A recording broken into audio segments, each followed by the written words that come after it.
அண்ணா கொஞ்சம் பாத்துக்கங்கண்ணா. சரிப்பா. நம்ம பசங்க தான், இங்கே நான் டெலிவரி பண்ணிட்டு வந்துடுறேன். சரி. ஹாய். ஹாய். தண்ணி தண்ணி தண்ணி. என்னாச்சு? தண்ணி வேணுமா? ஒரு நிமிஷம் நான் எடுத்துட்டு வரேன்.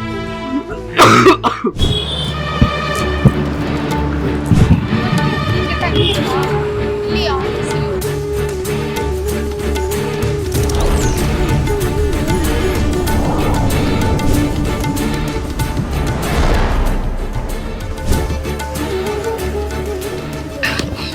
இந்தடா.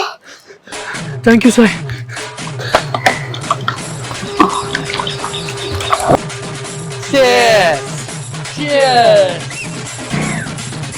சாய் போலாமா? அதெல்லாம் ஜம்முன்னு விளக்கு வச்சு விட்டு போயிட்டு போ.